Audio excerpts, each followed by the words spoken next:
काकभूषुंड जी ने अपनी आत्मकथा में पहला सूत्र यही दे दिया। और जब वो उज्जैन में गए तो वहां पर गुरु दीक्षा भी ले लिया, मंत्र ग्रहण भी कर लिया। अब वो मंत्र ग्रहण में कि साधना के क्रम में साधकों के सामने जो प्रश्न आते हैं सामने आए।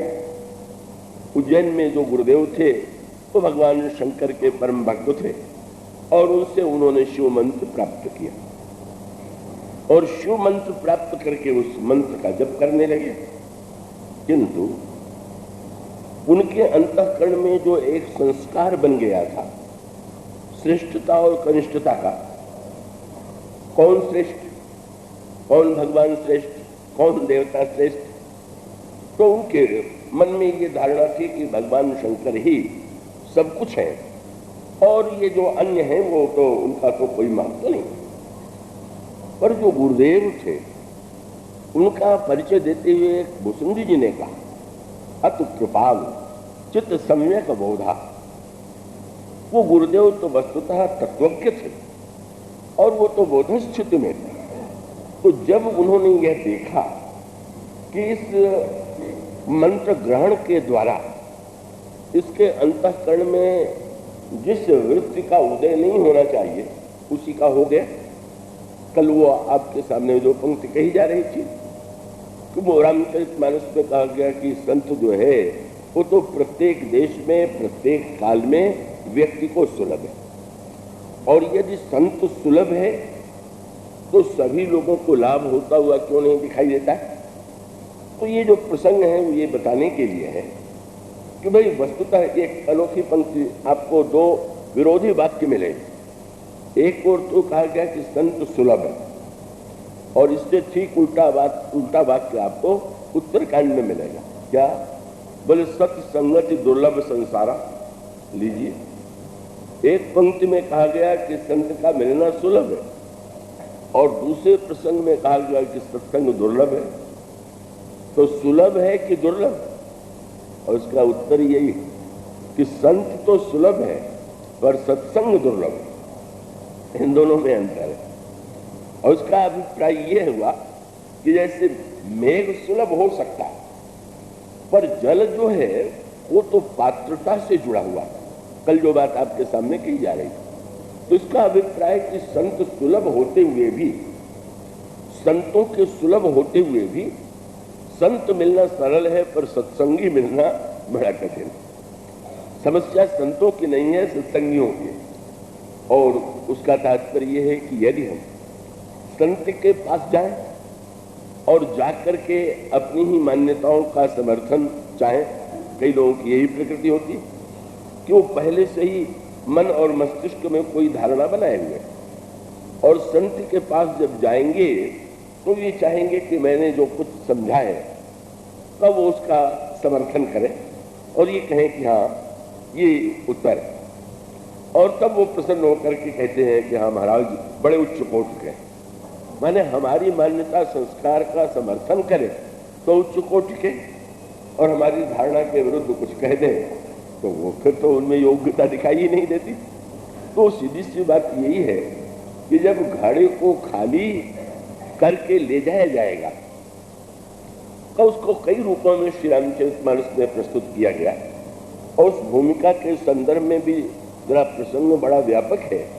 पर वो मैं आशा करता हूँ कि यहाँ तो महापुरुषों के सान्निध्य में और फिर आप जिज्ञासु श्रद्धालु, यद्यपि मेले वाले लोग भी दिखाई दे रहे हैं, तो चलिए मेले वालों की बात छोड़ें, लेकिन उसका संकेतक क्रम आप ये पाएंगे कि रामचरितमानस में 7 कांडों में जो संत की भूमिका है उस भूमिका में एक क्रम का विकास और उस पर कभी कभी सहज रूप से दृष्टि नहीं डाली। जैसे श्री रामचरितमानस में कथा का जब श्री गणेश किया गया तो भगवान शंकर के चरित्र से किया गया और भगवान शंकर के चरित्र में भी पहले भगवान शंकर और सती और बाद में भगवान शंकर और पार्वती, इस तरह से सती जी के 2 जन्मों की गाथा लिखी गई और उस भूमिका में संत की भूमिका सबसे पहले सामने आई और वो संत हैं देवर्षि नारद। सती जो है वो दक्ष की पुत्री। दक्ष जो है वो महान गुणों से संपन्न थे। श्रीमद् भागवत में उनके गुणों का जो वर्णन किया गया है उनमें ऐसा कोई गुण ही नहीं था, कहा जा सकता है कि जो उनमें वो विद्यमान न हो। किंतु उस गुण के साथ साथ उनका सबसे बड़ा दोष यह था कि वे उतने ही अहंकारी थे। और ये बहुधा ये बात दिखाई देती है कि गुण के साथ सबसे बड़ी समस्या जो है वो गुणाभिमान की। तो उस गुणाभिमान से वे मुक्त नहीं। और तब का उनकी कन्या सती और वे समर्पित की गई भगवान शंकर को। और भगवान शंकर के प्रति सती जी के मन में बड़ी आदर की वृत्ति है, धर्म परायण है और सती तो पतिव्रता को कहते ही। किंतु तो उनकी जो मनस्थिति है वो द्वंद्व से युक्त है कि एक ओर तो वे दक्ष की पुत्री और दूसरी ओर वो भगवान शंकर की प्रिया है। कब उसको यूं कह लें कि जैसे बर्तन में कोई वस्तु रखी जाए तो जो वस्तु रखी गई उसका महत्व तो है ही, पर बर्तन का भी तो बड़ा महत्व है ना। कई वस्तुएं ऐसी हैं कि आप उनको पीतल के पात्र में रख दीजिए तो थोड़ी देर के बाद आपको दो पात्रों में वही वस्तु रखी जाए और उन रखे गए पात्रों की धातु में अगर भेद हो तो आप पाएंगे कि उनके स्वाद में भी भिन्नता आ जाएगी। और कुछ धातुओं के पात्र ऐसे हैं कि जिनमें वस्तुएं विकृत नहीं होंगी और कुछ धातु के पात्र ऐसे हैं कि जिनमें वो वस्तु जो है जल्दी से बिगड़ जाती है। तो दक्ष की पुत्री का अभिप्राय ये है कि वस्तुतः उनको जो शरीर मिला हुआ है वो दक्ष से मिला हुआ और दक्ष से मिला हुआ संस्कार शरीर होने के नाते का जहां पर उनमें अनेक विशेषता है का वहीं पर वो जो उनका अहंकार है वो अहंकार भी उनको उत्तराधिकार में प्राप्त हुआ। और जब भगवान शिव से उनका विवाह हुआ तो भगवान शिव के प्रति भी उनके मन में बड़ी आदर वृत्ति है, बड़ा सम्मान है। और जैसे दक्ष बड़े धर्मपरायण हैं, सती भी धर्मपरायण। किंतु वो जो अभिमान का संस्कार है तो वो अभिमान का संस्कार और वो भले ही कितना भी प्रयत्न करें उससे अपने को मुक्त नहीं कर पाते।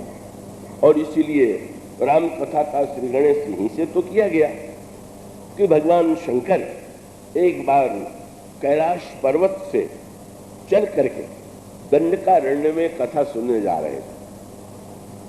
कितनी सांकेतिक भाषा है। भगवान शंकर तो राम कथा के आचार्य, पर वो आप एक बड़ी विलक्षणता पाएंगे। अगर पूरी राम कथा में लिखा हुआ है कि 4 वक्ताओं ने 4 श्रोताओं को ये कथा सुनाई, पर उसमें आपने अगर ध्यान से पढ़ा हो तो विचित्र बात पाएंगे। भगवान शंकर जब पार्वती को सुनाने लगे तो उन्होंने कहा मैं तुम्हें वो कथा सुना रहा हूं जो काकभूषुंडी ने गरुड़ को सुनाया। और काकभूषुंडी जी जब गरुड़ को सुनाते हैं तो कहते हैं मैं वो कथा सुना रहा हूं जो भगवान शंकर ने पार्वती को सुनाया था। अगर याज्ञवल्क्य जी से कहा जाए तो वो कहते हैं कि जो कथा शंकर जी ने पार्वती को सुनाया था, जो काकभूषुंडी जी ने गरुड़ को सुनाया था, मैं वो सुना रहा हूं। और गोस्वामी जी कहते हैं कि अब गुरुदेव से जैसे मैंने सुना मैं वो सुना रहा हूं। इसमें आदि कहां से है, प्रारंभ कहां से हुआ? तो भाई क्रम बैठावेंगे तो यही कहेंगे कि भगवान शंकर से प्रारंभ हुआ। पर यही विलक्षणता है कि भले ही सारे संसार के व्यक्ति ये कहते हो कि भगवान शंकर ही राम कथा के आदि निर्माता है, पर भगवान शंकर इसे कभी स्वीकार नहीं कर। वो तो कहते हैं कि ये राम कथा तो अनादि अनंत है, उस अनादि में आदि ढूंढने की चेष्टा ही व्यर्थ। वो अनादि में जहां आपको आदि की कल्पना करना हो और उस कल्पना का मुख्य सूत्र यही है कि जिसके द्वारा अभिमान की वृत्ति का उदय हो। अगर कोई व्यक्ति ये कहे कि मैंने, भगवान शंकर कह सकते, भगवान शंकर ये कह सकते थे मैंने ये राम कथा बनाई, मैंने निर्माण किया, मैंने सुनाया, पर भगवान शंकर ने एक वाक्य बार भी ये नहीं कहा। दूसरों ने कहा पर उन्होंने नहीं कहा। और गोस्वामी जी के आते आते बात तो यहां तक हो गई कि गोस्वामी जी ने से जब किसी ने पूछ दिया कि ये जो आप कथा कह रहे हैं, सुना रहे हैं, लिख रहे हैं, ये आपकी मौलिक प्रतिभा है कि तोतारटंत है? तो अब वो जब किसी की प्रशंसा करते हैं तो कहते हैं ये बिल्कुल इनकी नई देन है, कहीं इनकी मौलिक प्रतिभा। कई बार मुझे भी अब उसे दुर्भाग्य कहें, ये सुनने को जब मिलता है कि तुलसीदास जी ने भी जितना नहीं सोचा होगा इन्होंने उतना सोच डाला, तो मैं ही कहता हूं कि ये कह करके आप मेरी प्रशंसा कर रहे हैं कि निंदा कर रहे हैं? आप कहना क्या चाहते हैं? और उसका अभिप्राय यह है कि प्रभु की मंगल में ही जो कथा है तो उसमें कोई व्यक्ति इतना समर्थ हो कि वो उससे अधिक की बात कर सके, जब कही जाएगी तो कम करके कही जा सकती है।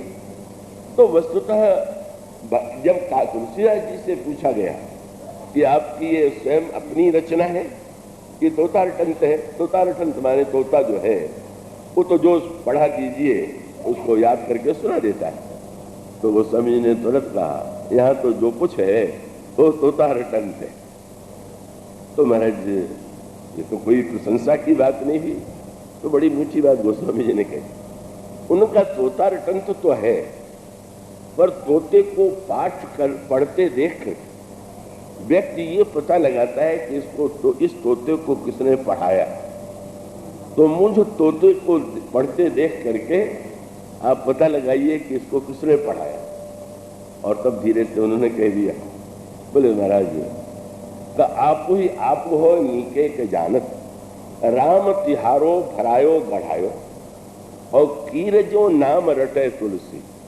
मैं तो तोता हूं, लेकिन पता लगाने वालों ने जब पता लगाया तो पता क्या चला, बोले कहे जगह जानकी नाथ पढ़ायो। इस तोते को पढ़ाने वाले श्री राम, और इससे बढ़कर के सौभाग्य क्या? संत अपने अहम की स्मृति न दिला करके भगवान की स्मृति दिलाता है। इसलिए वहां पर कोई अपने को आचार्य मानने को प्रस्तुत नहीं, अपने को प्रारंभ करने वाला मानने के लिए प्रस्तुत नहीं।